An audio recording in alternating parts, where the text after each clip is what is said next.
Salut à toi public. On va voir dans cet exercice comment fonctionne l'autofocus d'un appareil photo. Donc un appareil photographique autofocus est composé d'un objectif assimilable à une lentille de distance focale 50 mm et d'une pellicule de dimension 24-36. Bon, c'est là où tu vois que ton prof il est un peu vintage, il utilise des exercices avec des pellicules alors que bon maintenant tu as des capteurs pour les appareils photo numériques. Mais bon, par le passé, lorsque j'ai été jeune, j'ai aussi utilisé des appareils argentiques avec une pellicule 24-36 sur laquelle doit se former une image de l'objet que l'on souhaite photographier. La mise au point réalisée par l'appareil consiste à adapter la distance lentille-pellicule. Bon, alors ça c'est faisable de deux manières différentes. Soit tu bouges la lentille par rapport à ton capteur, soit tu bouges le capteur par rapport à la lentille. À quelle distance de la lentille la pellicule doit se trouver pour que l'appareil puisse photographier un immeuble situé à plusieurs centaines de mètres? Alors ça, je vais en profiter sur cet exercice-là pour évoquer la notion de l'infini en optique. L'infini, c'est un objet qui est super loin. Alors super loin, c'est très relatif. Ça dépend essentiellement de la distance focale de ta lentille.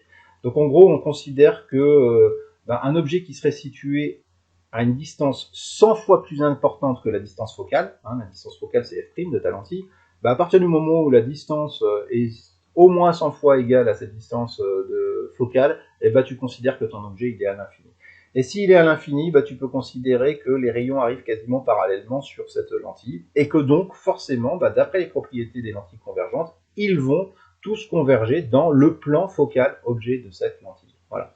Donc c'est la réponse ici qui est donnée. Un immeuble étant à l'infini, son image se forme dans le plan focal, je dis objet, mais c'était plan focal image, excuse-moi, de la lentille. La pellicule qui doit être au niveau de l'image doit alors se trouver à 50 mm à droite de la lentille, évidemment, si on respecte les conventions usuelles de notation sur le modèle de la lentille convergente. Donc on souhaite photographier un objet situé à 47 cm de l'objectif. Quelle doit être la distance lentille-pellicule? Et alors là, on est obligé de passer par notre relation de conjugaison. Donc on nous demande quelle doit être la distance entre la lentille et la pellicule, l'endroit où va se former l'image, donc c'est OA' qu'on va chercher. Je vais tout mettre sous le même dénominateur, comme d'habitude, je renverse la relation pour que OA se retrouve en haut. Et je n'oublie pas de tout convertir en mètres, et en plus de bien respecter les grandeurs algébriques. Donc tu vois là, le moins 0,47, ça correspond à finalement un objet situé 47 cm à gauche de notre lentille. Ok, donc il faut que là, la pellicule se retrouve à 56, 5,6 10-2, soit 56 mm à droite de la lentille. Donc voilà, il faut que la pellicule soit située un tout petit peu après finalement le plan focal image de notre lentille. Ok, on y va, donc ça ce qui se correspond, là si tu fais le tracé, à l'échelle, tu vas te retrouver avec cette image renversée, une image réelle qui est formable sur un écran. En l'occurrence ici, ce sera notre pellicule dirigée vers le bas avec un grandissement qui va être négatif et compris entre 0 et moins 1.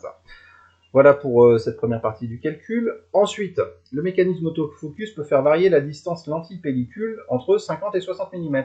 Donc nous, là, on l'a trouvé à 56 mm dans la question précédente, mais ça peut aller jusqu'à 60 mm.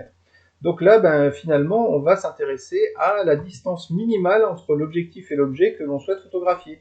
Parce que si l'objet se rapproche encore de l'appareil photo, les limites physiques de déplacement de distance entre la lentille et la pellicule seront atteintes et on ne pourra plus former une image nette sur la pellicule. Donc là, il n'y a plus qu'à remplacer. Finalement, là, je vais avoir l'image OA' qui va se former à 60 mm. Ça, c'est les limites, les contraintes physiques de notre appareil photo. Donc là, j'ai OA' qui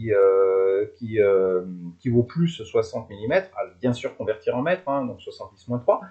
OF', ça va pas changer. La distance focale, c'est la physique de la lentille. On ne peut pas changer le rayon de courbure de la lentille. Donc ça va pas bouger. Ça va nous permettre donc de déterminer OA. Donc là, dans cette relation de conjugaison, il faut isoler OA. Ok, donc ça me fait OA qui est égal, si je passe l'OF' de l'autre côté, à OA' moins OF'. Je mets tout sous le même dénominateur, comme tu as pu le voir dans les précédents exercices. J'isole OA et je remplace par les valeurs en faisant attention à bien tout convertir en mètres. Et je tombe bien sur une grandeur qui est négative, ça c'est normal, notre objet il est situé à gauche de la lentille, On travaille en grandeur algébrique, donc ça c'est normal que je trouve un signe moins. Si j'avais trouvé un signe plus, là ça doit clignoter dans ta tête, signal d'alarme, attention j'ai fait une erreur de calcul. Ok, donc la distance minimale c'est 30 cm. Donc en gros sur cet appareil photo, si tu commences à vouloir photographier, je sais pas, un insecte à une distance inférieure de 30 cm, eh ben, tu ne pourras pas former une image nette sur ta lentille. C'est pas possible. Dernière question qui justifie encore une fois l'utilisation des relations de conjugaison. On a dit, je te rappelle tout à l'heure, hein, que l'infini, la notion de l'infini, c'était lorsque la distance entre le centre optique de la lentille et l'objet était 100 fois supérieure à la distance focale. Là, notre distance focale, elle vaut 50 mm. 50 mm, ça fait 5 cm.